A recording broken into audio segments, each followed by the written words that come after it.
여러분 이 노래를 아실지 모르겠어요.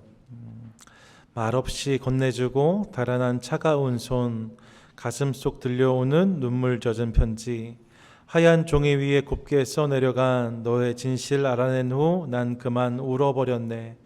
뻥 뚫린 내 가슴에 서러움이 물 흐르면 떠나버린 너에게 사랑 노래 보낸다. 이 노래 아세요? 네, 말없이 전해주고 뭐 이렇게 하는 노래인데 저희 아버지 애창곡입니다. 그래서 저는 이 세대가 아닌데 늘 이 노래를 흥얼흥얼 하셔서 제가 이 노래 생각할 때마다 아버지 생각이 많이 나는데요. 어니언스의 편지란 노래지요. 가사를 보시면 하얀 종이 위에 곱게 써내려간 너의 진실 알아낸 후 난 그만 울어버렸네 이렇게 돼 있어요. 뭐예요? 이 편지에 마음이 담겨져 있는 거예요. 마음이 담긴 편지를 받고 그 마음이 느껴져서 울어버렸다는 거죠. 편지가 그런 것이 아닐까 생각해 봅니다. 마음을 담는 게 편지고 마음이 전해지는 게 편지이지요. 그런 편지를 대할 때 그 사람의 마음을 느끼는 것 참 중요하다고 할 수 있습니다. 신약 성경에 나오는 서신서는 말 그대로 다 편지들입니다. 편지로 교회에게, 편지로 누군가에게 쓰여진 성경이 서신서인 거죠. 이것이 편지이기 때문에 다 그 안에 마음이 담겨 있다 할 수 있습니다. 그러므로 그 마음을 저희가 더 많이 생각할 때, 그 마음을 생각하면서 본문을 읽어갈 때 본문을 통해서 우리 가운데 더한 감동이 있게 될 거라고 믿어요.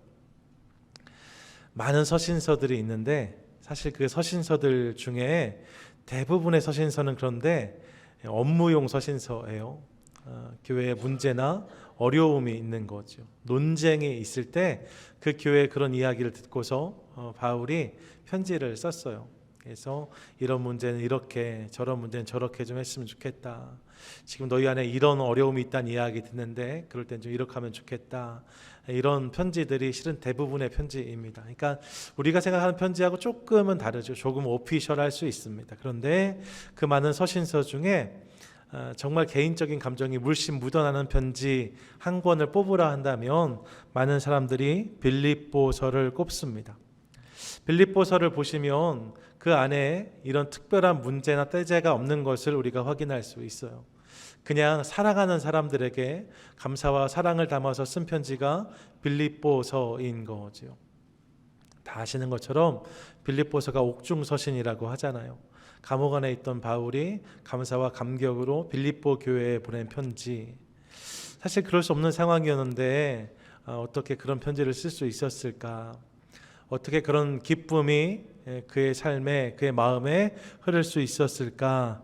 우리가 함께 이 빌립보서를 살피면서 나누고 싶습니다. 빌립보서 기쁨의 편지라고 부르는데요. 특별히 오늘 본문 1절과 2절을 대하면서 이제 앞으로 복음을 살다라는 제목으로 빌립보서 강해를 시리즈로 함께 나눠갈 텐데, 특별히 오늘 본문 1절과 2절을 대하면서 그의 삶 가운데 있었던 기쁨의 이유, 근거 몇 가지를 함께 살피기 원해요. 같이 한번 따라 하시죠. 복음을 살다, 복음을 살다. 예, 복음 안에 있었던 공동체, 바울과 교회 안에 그런 기쁨의 교제에 대해서 함께 생각해 보도록 하겠습니다. 바울이 이 편지에 기쁨을 담았대요. 어떻게 바울이 기쁨으로 그들에게 편지할 수 있었을까? 본문을 통해서 몇 가지를 확인할 수 있는데요. 먼저 본문을 시작하면서 보시면 1절에 이렇게 되어져 있어요. 빌립보에 사는 모든 성도와 또한 감독들과 집사들에게 편지하노니 라고 바울이 고백하는 것을 우리가 확인합니다. 빌립보에 사는 교회에게 보내는 편지래요. 이 사실 자체가 바울에게 참 감격이 되었다는 것을 우리가 느낄 수 있습니다. 빌립보에 세워진 교회, 이것이 왜 바울에게 큰 감격이었을까? 사실 생각해 보시면요, 빌립보의 복음이 전해진 시간은 찰나였어요. 짧은 시간에 있었던 사건이었습니다. 그 내용이 사도행전 16장에 소개돼서 오늘 주보를 보시면 본문에 사도행전 16장 본문이 함께 표기되어 있는데 나중에 한번 읽어보시면 좋겠고요. 그 16장에 이 빌립보 교회 복음이 전해진 과정이 소개되고 있습니다. 바울이 2차 선교 여행을 진행하고 있었어요. 원래 계획은 아시아로 가는 거였는데 하나님이 자꾸만 막으세요. 못 가게 하세요. 그렇게 계속 막으신 다음에 밤에 환상을 통해서 마게도냐 사람이 나타나서 건너와서 우리를 도우라 요청하는 것을 바울이 보게 됩니다. 그것을 보고 바울이 하나님이 우리를 그 땅으로 부르시는구나, 이것을 확신해요. 그래서 바울이 지체하지 않고 드로아를 통해서 마게도냐로 건너갑니다. 마게도냐는 유럽 대륙의 초입이었어요. 그 땅에 가서 만난 첫 번째 성, 그 성이 빌립보인 거죠. 빌립보에 갔을 때 바울이 얼마나 설레었을까 상상해 볼 수 있습니다. 여러분, 복음의 불모지에 들어간 거예요. 그 당시에 유대인 남성 장정이 10명만 있어도 그 지역에 회당이 세워졌거든요. 그래서 이 마게도냐에 가기 전에 보면 바울이 가는 곳마다 사실 회당을 먼저 찾았어요. 그곳에 유대인들이 있었고 그들과 복음을 나눌 수 있었습니다. 반발을 하던 복음을 받아들이던 어쨌든 유대인들이 있었어요. 그런데 이 빌립보에 갔을 때는 회당이 없었다 합니다. 유대인들이 10명이 채 살지 않았다는 거예요. 하나님을 알지 못하는 사람들, 예수님에 대해 들어보지 못하는 사람들이 태반인 땅이 빌립보였어요. 그런 땅에 주님이 인도해서 갔으니 얼마나 기대가 있었을까 상상해 볼 수 있습니다. 실제로 몇몇 특별한 만남과 사건들이 있죠. 사도행전 16장 보시면 그가 그렇게 기도할 곳을 찾다가 만난 여인이 있었습니다. 그 여인이 누구예요? 루디아입니다. 자주장사 루디아라고 부르잖아요. 그녀를 만나서 그녀에게 복음을 전하고 그녀와 그녀의 가정이 다 세례를 받았다라고 성경이 말씀해요. 그런가 하면 거리에서 점치는 일을 하던, 귀신 들려서 점치는 일을 하던 어떤 여종도 만납니다. 그래서 바울이 기도해서 그녀에게서 귀신을 쫓아내요. 그런 일도 있었습니다. 이 일이 나중에 빌미가 되어서 그 여종의 주인인 사람들이 이제 그 여종의 귀신이 떠나가면 점을 못 치게 됐으니까 이 바울이 소요를 일으킨다, 엉뚱한 풍속을 전한다 해서 저를 고발했고 바울이 감옥에 들어가게 됩니다. 바울이 들어가서도 바울과 실라가 실망하지 않아요. 찬양하고 기도했을 때 온 땅 지축이 흔들리고 옥구가 열렸다 합니다. 그 과정에서 그 감옥을 지키고 있던 간수와도 만남을 갖지요. 그의 가정에 가서 그와 그 온 집안에게 복음을 전하고 저들이 구원을 받는 사건까지가 사도행전 16장에 소개되고 있어요.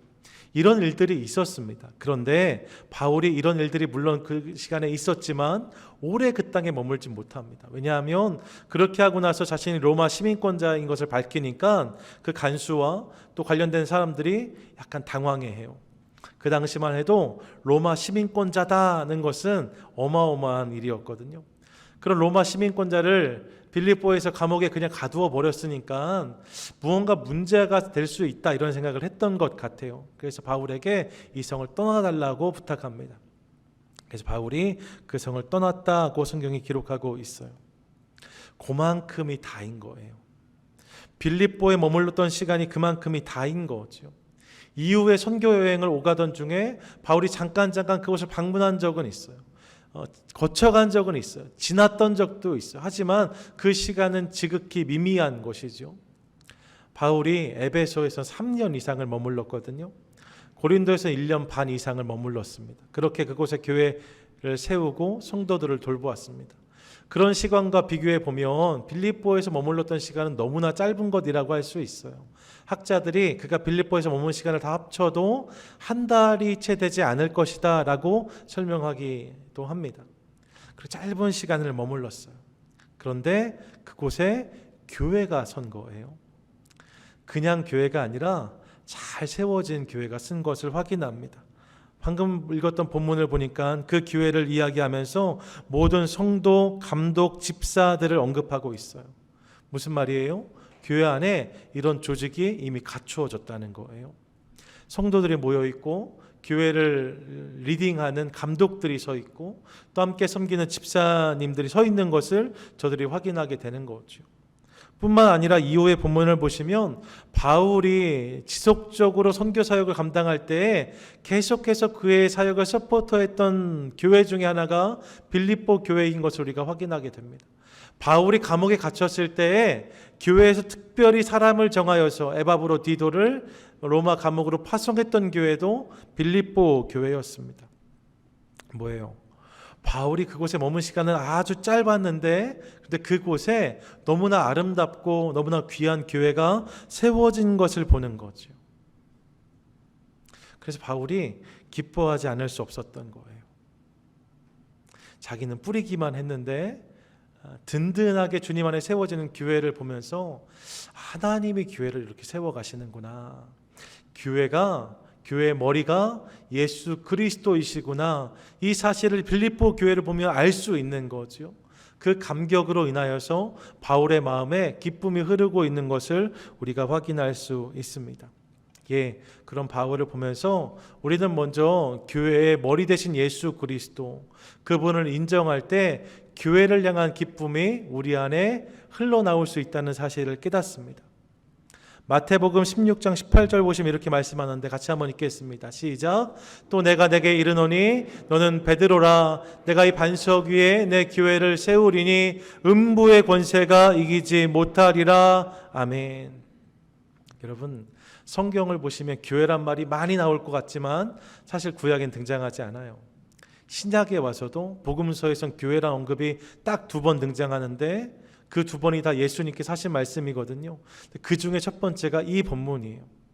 예수님께서 교회를 정의하신 말씀이 이 말씀인데 이 본문을 보시면 뭐라고 말씀하세요? 내가 내 교회를 세우리니 라고 말씀하세요. 이 말씀을 통해 주님 우리에게 분명한 2가지를 깨닫게 하십니다. 그것이 무엇인가? 교회를 세우는 주체가 누구라고 말씀하세요? 예수님이라고 말씀하세요. 누가 교회를 세워요? 주님이 교회를 세우신다는 거예요. 또 이 교회가 누구의 것이라고 말씀하십니까? 주님의 것이라고 말씀하세요. 내가 내 교회를, 예수 그리스도께서 당신의 교회를 세워 가신다는 거예요. 이것이 교회라는 거죠. 여러분, 이 사실을 우리가 함께 기억하고 싶습니다. 우리 교회의 주어 역시 예수 그리스도이십니다. 우리 교회의 소속 역시 예수 그리스도이십니다. 여러분, 우리 교회의 주인이 예수님이시고 그분이 우리 교회를 오늘도 세워가시는 것을 믿으시기 바랍니다.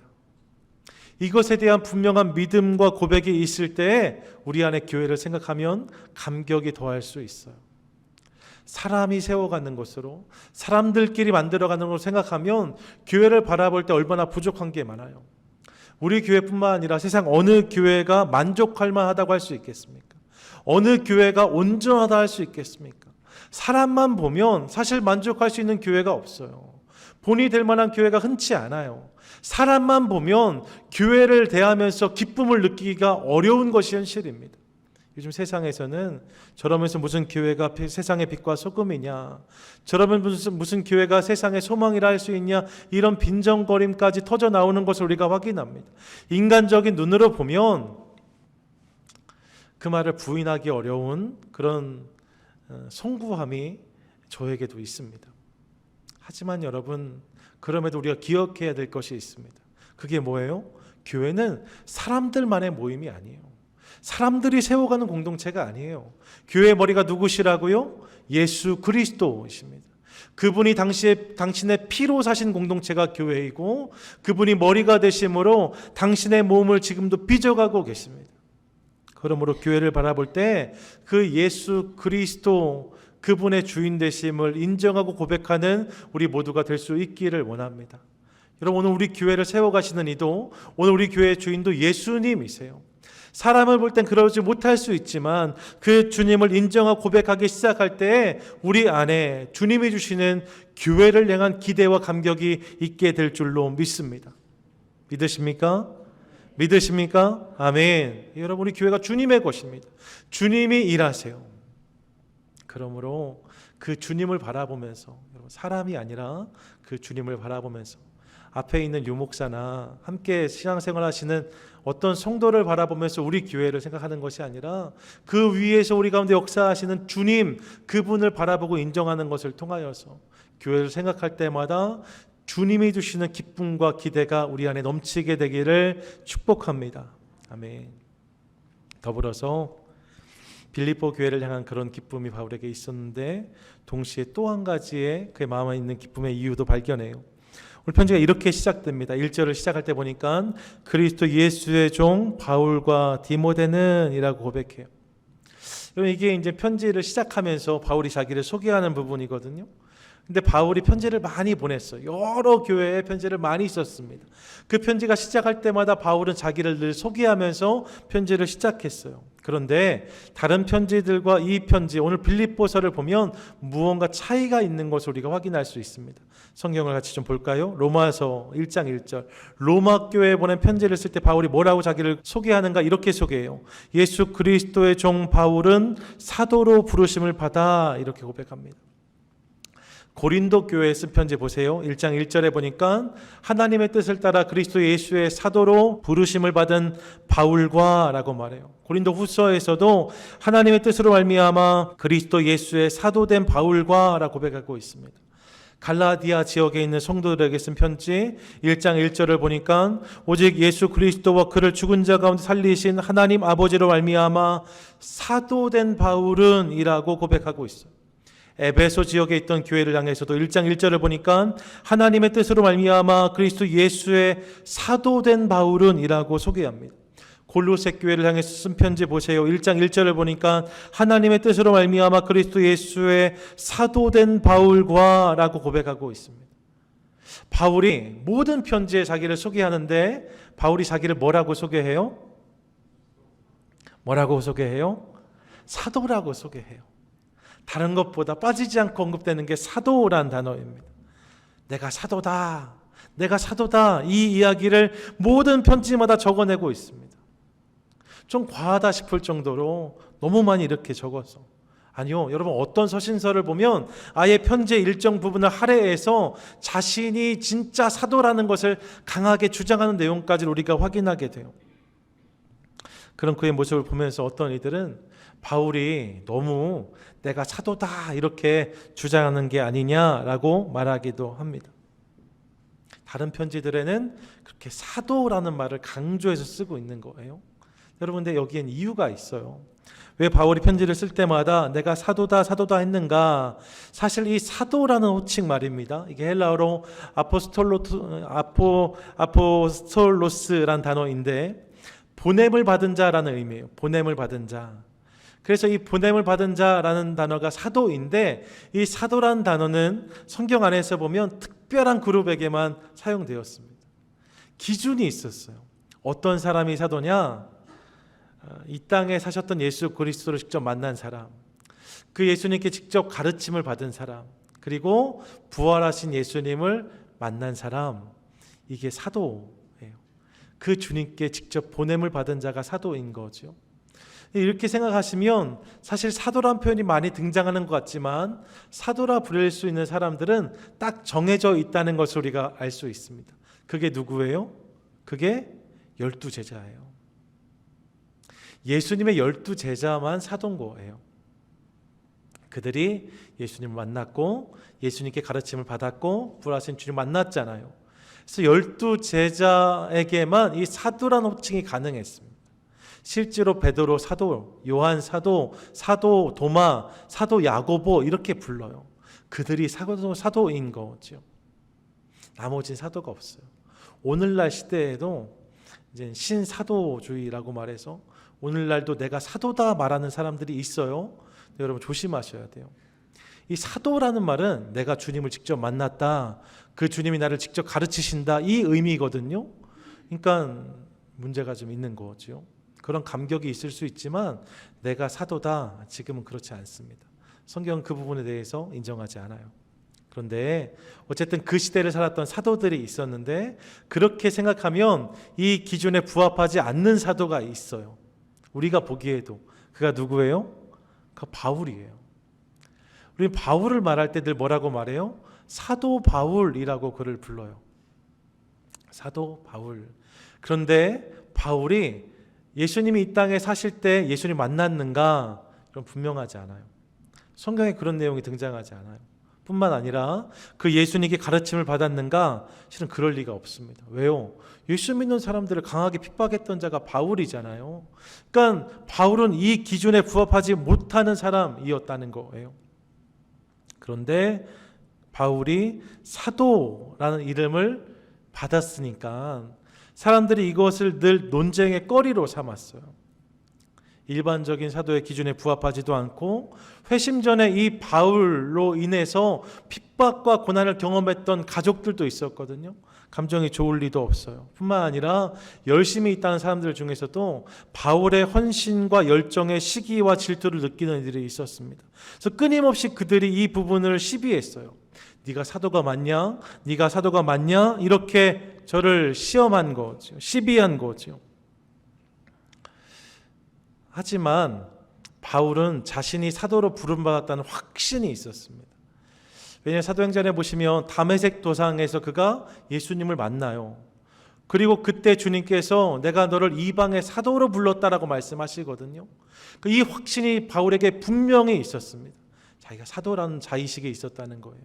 뿐만 아니라 뭐 사도란 시비가 아무리 붙어도 뭐 별거 아니니까 그래 나 사도 아니다 할 수도 있지요. 근데 바울은 그렇게 할 수가 없었어요. 왜냐하면 하나님께 자신을 통해서 교회들에 주신 메시지가 있어요. 교회를 향한 말씀을 자신을 통해서 주신 말씀들이 있었어요. 그런데 자신이 사도가 아니다 하면 그 메시지 자체가 흔들릴 수 있는 거예요.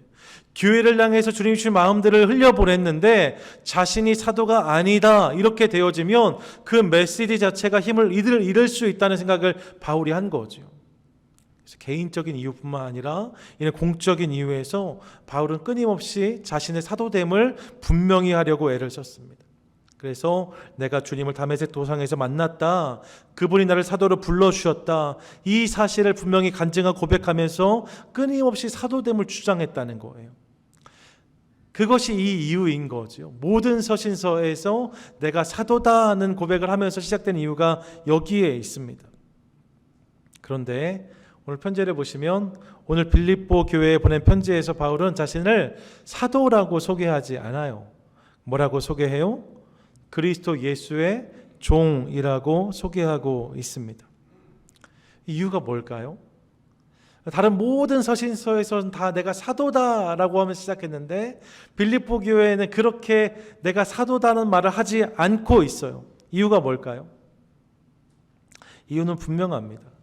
많은 사람들이 그 이유를 바울과 이 빌립보 교회의 관계에서 찾아요. 지금 이 편지가 빌립보 교회 공동체에게 쓰여지는 건데 빌립보 교회 공동체 안에는 바울을 향한 분명한 신뢰와 존경이 있었다는 거예요.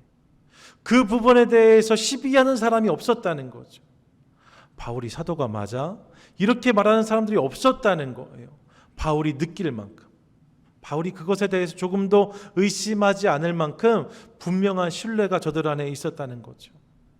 이로 인해서 바울은 굳이 자신이 사도다는 말을 하지 않고 편지를 시작하는 것을 우리가 확인합니다. 뿐만 아니라 바울도 그 교회를 그렇게 사랑했어요.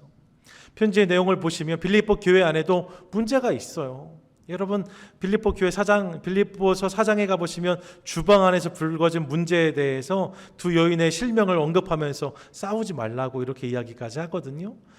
흠도 있어요. 연약함도 있어요. 하지만 빌립보서를 읽어보시면 그 안에 흐르는 기본적인 정서와 마음은 감사예요.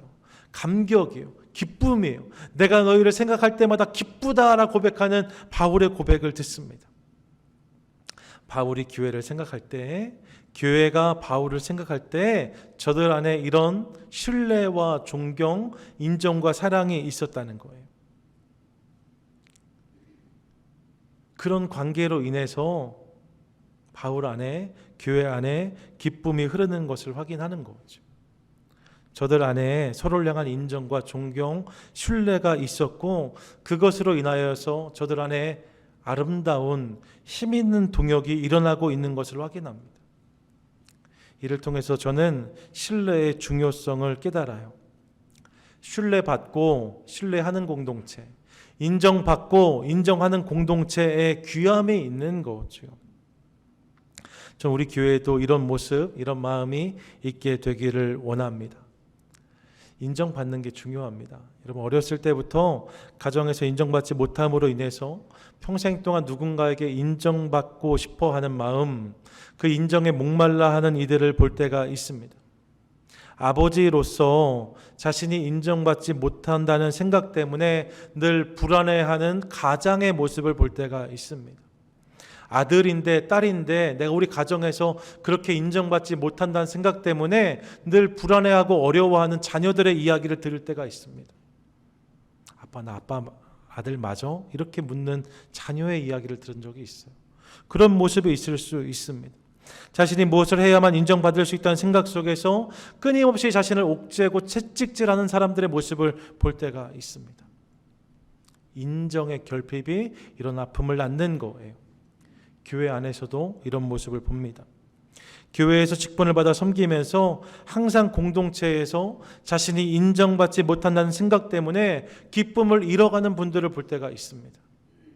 주님을 사랑해서 주님을 뜨겁게 섬김으로 그렇게 직분을 받고 세워졌는데 교회 공동체에서 내가 인정받지 못한다는 생각 때문에 늘 괴로워하는 분들을 볼 때가 있어요. 헌신의 기쁨을 상실해요. 열정의 뜨거움을 잃어버리는 분들을 볼 때가 있습니다. 교회 안에서도 끊임없이 내가 무언가를 해야만 내가 증명될 수 있다는, 내 존재와 자격이 인정받을 수 있다는 생각에 그런 부담을 가지고 신앙생활을 하는 분들을 볼 때가 있습니다.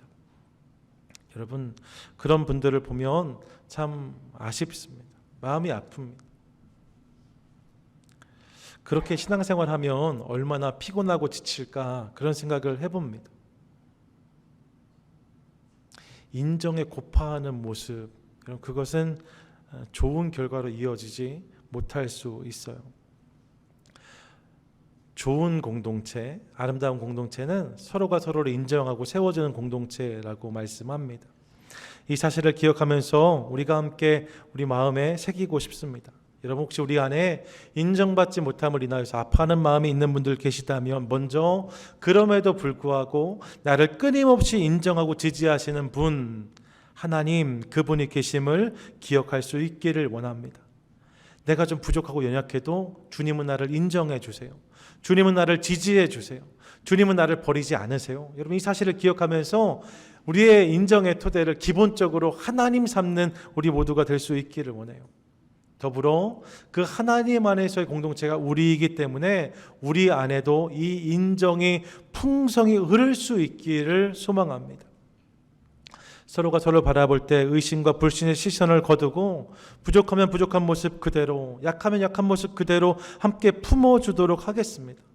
여러분, 세상에서도 끊임없이 그렇게 불신과 의심의 눈을 받으면서 내 존재를 증명하며 살아왔는데 교회에 와서까지 나를 증명하려고 애쓰면 얼마나 힘들겠어요.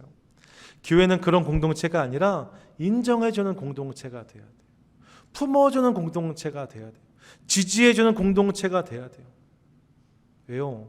교회가 가족이기 때문이에요. 이런 가족은 이러저러한 기준이 갖춰져야지 서로의 가족됨을 인정하는 공동체가 아니에요. 그런 건 가족이 아니에요. 돈을 좀 못 벌어 오면 가장이 아닙니까? 음식을 좀 못하면 엄마는 엄마가 아닙니까? 성적이 좀 안 나오고 친구들하고 좀 말썽이 일어나면 아들과 딸은 아들과 딸이 아닙니까? 그럴 수 없잖아요. 가족은 가족됨을 인하여서 서로를 지지해 주는 거예요. 부족함까지 연약함까지 함께 품어주는 거예요. 그게 가족인 거거든요. 주님은 교회를 가족이라고 말씀하세요. 가족, 그 한마디면 충분한 거죠. 여러분, 옆에 분들 한 번만 바라보세요. 살짝 이렇게 보세요. 그분이 나의 가족이에요. 그분이 우리 가족이에요. 좀 부족하고 연약할지라도 주님이 이 만남을 허락해 주셨어요. 우리의 만남을 허락하신 이가 누구예요? 우리 만남은 우연이 아니야. 예. 우리 만남이 누구의 지지 안에 있어요? 하나님 안에 있는 거예요. 하나님께서 우리 만남을 허락해 주신 거예요. 그러므로 주님 안에 우리 만남이 있음을 기억하면서 주님이 그분을 인정하라고 말씀하시니까, 주님이 그분을 지지하라고 말씀하시니까, 주님이 우리를 가족이라고 말씀하시니까 이 말씀을 마음에 새김으로 함께 마음껏 지지하고 인정하는 공동체 우리 모두가 될 수 있기를 원합니다. 끝으로 이어지는 2절을 대하면서 우리 바울 마음에 있는 가장 근본적인 기쁨의 이유를 발견하는데요. 2절 본문 함께 읽겠습니다. 시작. 하나님 우리 아버지와 주 예수 그리스도로부터 은혜와 평강이 너희에게 있을지어다. 아멘. 지금 바울이 빌립보 교회에 편지하면서 은혜와 평강이 너희에게 있기를 원한다 고백하고 있습니다. 당연한 것 같지요. 당연히 고백해야 되는 거 아니야 생각하실 수 있어요. 그런데 여러분, 빌립보서는 그냥 편지가 아니에요. 우리가 빌립보서를 뭐라고 불러요? 옥중서신이라고 부릅니다. 옥중 무슨 말이에요? 감옥 안에 있었다는 거예요. 감옥 안에서 쓴 편지가 빌립보서입니다. 여러분, 감옥 밖에 있는 바울이 감옥 안에 있는 빌립보 교회를 향해 쓴 편지가 아니에요. 감옥 안에 누가 있어요? 바울이. 감옥 밖에 누가 있어요? 빌립보 교회가 있어요. 그들을 향해서 쓴 편지가 빌립보서예요.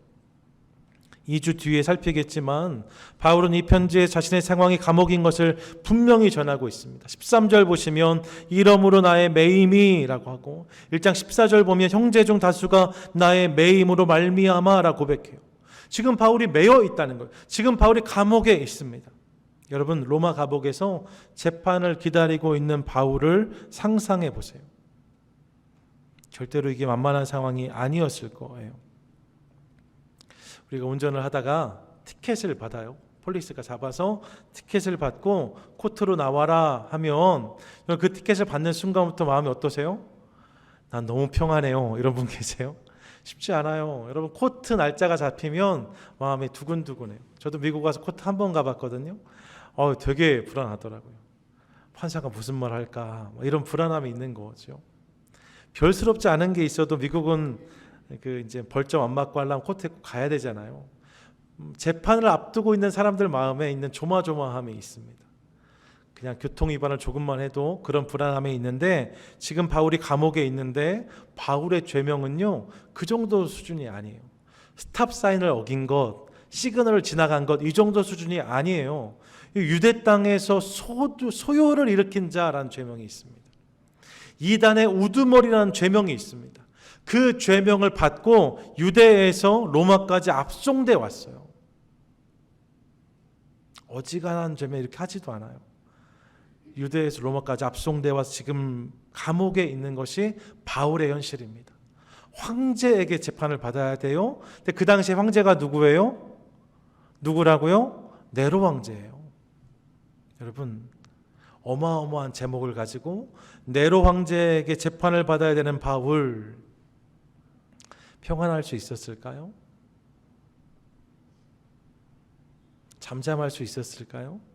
저라면 어림없습니다. 얼마나 불안하고 얼마나 떨렸을까 싶습니다. 절대로 평안할 수 없는 상황이에요. 근데 그런 상황 속에서 바울이 지금 고백하는 거예요. 빌립보 교회를 향해서 뭐라 고백합니까? 은혜와 평강이 너희에게 있을지어다 고백하고 있습니다. 감옥 안에 있는 자가 감옥 밖에 있는 자를 향하여서 은혜와 평강이 너희에게 있기를 원합니다라 고백하고 있어요. 여러분, 이 고백만 보면 지금 교회가 바울을 향해서 이 기도를 빌어줘야 될 것 같은데, 아니면 바울이 교회를 향하여서 나에게 은혜와 평강을 구해 주십시오 요청해야 될 것 같은데, 바울은 그렇게 하는 것이 아니라 그 교회를 향하여서 은혜와 평강을 고백하고 있는 것을 우리가 깨달을 수 있습니다. 어떻게 이럴 수 있었을까? 이것이 우리 질문인 거예요. 감옥 안에 있는 바울인데, 로마 감옥에 힘들고 어려운 상황 가운데 무역 묶여 있는데, 저가 어떻게 이런 감격과 평화를 누리면서 교회를 향해서 이런 고백을 할 수 있었을까? 감옥 안에서 말입니다. 어떻게 이럴 수 있었을까? 이 부분을 묵상하다가 본문 1절에서 우리는 이 고백의 비밀, 열쇠를 발견해요. 1절 우리 한 번 더 읽도록 하겠습니다. 함께 읽습니다. 시작. 그리스도 예수의 종 바울과 디모데는 그리스도 예수 안에서 빌립보에 사는 모든 성도와 또한 감독들과 집사들에게 편지하노니. 아멘. 여러분, 지금 뭐라고 바울이 말해요? 지금 우리는 바울이 감옥 안에 있다고 생각했어요. 근데 바울이 지금 뭐라 고백합니까? 나의 자리가 감옥 안이라고 말하지 않아요. 그리스도 예수의 종 바울과 디모데는 감옥 안에서 빌립보에 사는 이라고 말하지 않아요. 대신 뭐라 고백하고 있습니까? 그리스도 예수 안에서라고 고백해요. 주님 안에서, 주 안에서 편지하고 있다고 고백하고 있는 것을 확인하게 됩니다. 지금 이 편지가 감옥 안에서 쓰여진 편지가 아니라 주님 안에서 쓰여진 편지다 고백하고 있는 것을 듣는 거지요. 여러분, 이 부분에 감동이 있어요. 같이 한번 고백하시지요. 그리스도 예수 안에서, 그리스도 예수 안에서. 여러분, 여기에 바울이 빌립보 교회를 향해서 감옥 안에서도 은혜와 평강을 선포할 수 있었던 이유를 발견합니다. 비록 몸은 감옥 안에 있었어요. 하지만 바울은 자신이 지금 있는 곳이 감옥 안이 아니라 여전히 주님 안이라는 것을 알고 있었어요. 눈에 보기에는 상황과 사람과 문제와 어려움 가운데 자신이 있는 것처럼 보였지만, 하지만 그것을 넘어서 자신의 삶의 자리가 주님 안이라는 것을 바울이 분명히 알았다고요. 이 알미, 이 믿음이, 이 확신이 그로 하여금 평강과 은혜를 잃지 않게 한 것을 깨닫습니다. 내 삶의 자리가 어느 곳에 있든지, 내 삶의 환경이 어떠한 것이든지, 내가 그럼에도 불구하고 여전히 내 삶의 자리는 무엇보다 주님 안이다, 이 사실을 기억할 때에 이런 고백을 드릴 수 있다는 거죠. 이를 통해서 우리는 빌립보서가 실은 우리가 옥중서신이라고 말해왔는데, 사실은 옥중서신이 아니라 뭐라는 걸 깨달아요? 주중서신이라는 것을 깨달아요. 옥중에 쓴 편지가 아니라 주님 안에서, 주중서신, 주님 안에서 쓴 편지인 거죠. 전 동일한 고백이 우리 삶에도 있게 되기를 원합니다. 필라델피아에서 한 학교에 가르치던 에드먼드 히윗이라는 선생님이 있었는데요, 신실한 자매였어요. 신앙생활도 잘했고 열심히 가르치는 선생님이었습니다.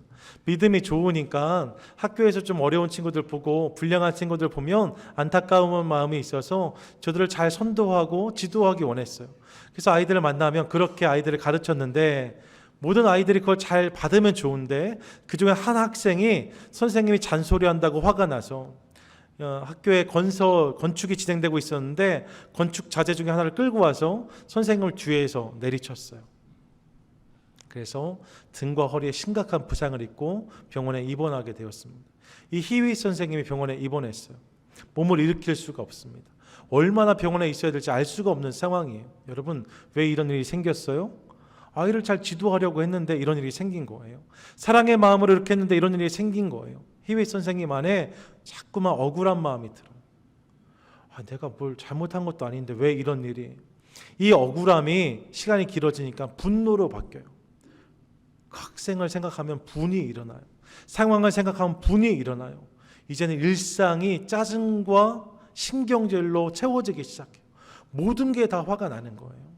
예수 믿는 사람이었지만 상황이 이렇게 흐르니까 그 상황 속에서 자기 마음을 주체하지 못하는 거죠. 히윗이 그렇게 짜증을 막 내면서 병상에 있었는데, 그러던 어느 날 이 병실에 청소하러 어떤 분이 들어왔어요. 병원에서 일하시는 분이, 청소를 하는 분이 들어온 거죠. 근데 아주 허름한 옷에 병실에서 나오는 실은 그 쓰레기가 깨끗하지 않잖아요. 피도 묻어있고 고름도 묻어있고 이런 게 많지 않습니까? 그런 것을 막 이렇게 치우는데, 근데 그녀가 흥얼흥얼 이렇게 찬양을 하면서 너무 밝은 표정으로 그 쓰레기를 치우는 거예요. 히윗이 그것을 보고도 짜증이 났어요. 내가 짜증이 나면 모든 상황이 다 신경질적으로 보이거든요. 히윗이 그게 마음에 안 드는 거예요. 그녀에게 짜증을 냈어요. 당신 병원에서 일하고 내가 보니까 풍요하지도 않은 것 같은데, 잘나지도 않은 것 같은데, 맨날 이렇게 더러운 거 치우면서 뭐 좋다고 찬양을 하고 흥얼거리면서 이렇게 하고 있냐고, 이렇게 핀잔을 한 거죠. 그랬더니 그 청소하러 들어오신 분이 이 히윗을 향하여서, 내 상황이 힘들고 어려운 거 맞다. 실제로 내가 녹록지 않다. 그런데 그럼에도 불구하고 내 이 상황을 잘 감당할 수 있는 힘을 주시는 이도, 또 나와 함께 하시는 분도 하나님이신 것을 내가 늘 느낄 수 있으니, 그러니까 내가 찬양하지 않을 수가 없네요. 이렇게 말하면서 웃고 나갔다는 거예요. 그렇게 그녀가 나가고 나서 이 히윗이 충격을 받아요. 자기가 잊고 지냈던 이름이 들려진 거잖아요. 믿음 안에 있었지만 하나님을 까맣게 잊고 원망과 불평만 쏟아내고 있었는데, 그녀를 통하여서 하나님에 대한 이야기를 다시 한번 들으면서 이 히윗이 가만히 생각해 보니까 그런 거예요. 상황이 힘들고 어렵지만, 억울하고 화가 나지만 이 상황 안에 여전히 하나님이 계시다는 것을 그녀가 깨닫기 시작합니다. 여전히 이 상황도 주님 안에 있는 것이라는 것을 그녀가 알기 시작해요. 이것을 깨닫기 시작하니까 회개의 눈물이 흘러요. 그동안 불평하고 원망했던 모든 마음이 다 눈 녹듯이 사라집니다. 다음날 그 학생에게 연락해서 그 학생을 불러요. 너무 화가 나고 너무 좀 분이 찼는데 네 마음도 내가 이해할 수 있을 것 같고 선생님이 잘 회복할 테니까 너무 걱정하지 마라. 학생이 용서해 줍니다. 그리고 나니까 몸도 빠르게 회복되기 시작해요. 그런 일들을 경험하고 그녀가 일어서게 되는 거죠. 그 시간을 보내면서 그녀가 이 고백을 담아서 찬양의 시를 써요. 그 찬양의 시가 찬송가 370장이에요. 이 찬송가의 제목이 무엇입니까? 주 안에 있는 나에게예요. 가사가 이렇잖아요. 주 안에 있는 나에게 딴 근심 있으랴. 십자가 밑에 나아가 내 짐을 풀었네. 그 두려움이 변하여 내 기도 되었고 전날의 한숨 변하여 내 노래 되었네. 내 주는 자비하셔서 늘 함께 계시고 내 궁핍함을 아시고 늘 채워주시네. 내 주와 맺은 언약은 영불변하시니 그 나라 가기까지는 늘 보호하시네. 주님을 찬송하면서 할렐루야 할렐루야. 내 앞길 멀고 험해도 나 주님만 따라가리. 할렐루야 아멘.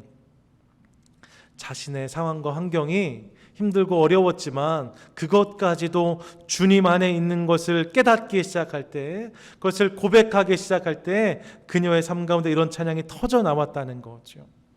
요즘 동일한 고백이 우리 삶에도 있게 되기를 원합니다. 여러분 지금 무엇 안에 서 계십니까? 여러분 지금 무엇 안에서 살아가고 계십니까?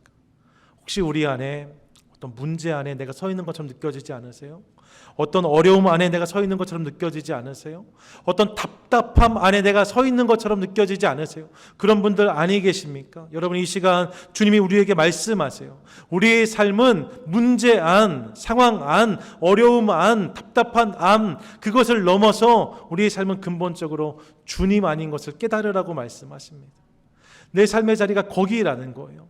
내 삶이 주님 안에라는 거죠. 그래서 깨닫기 시작할 때에 그 주님이 주시는 은혜와 평강이 우리 삶 가운데 임할 것이다라고 성경은 말씀합니다. 사랑하는 여러분, 우리의 삶의 자리는 그것들 아니랍니다. 그 문제와 어려움, 그 아픔과 상처 아니랍니다. 우리의 삶은 그리스도 예수 안입니다. 내 삶의 자리는 주님 안입니다. 이 사실을 기억하시면서 우리를 묶고 있는 상황과 사람과 어려움들을 넘어서 주님 안을 고백하는 것을 통하여서 그분이 주시는 감격과 은혜를 누리는 저와 여러분 우리 모두가 되시기를 주님의 이름으로 간절히 축원드립니다. 아멘.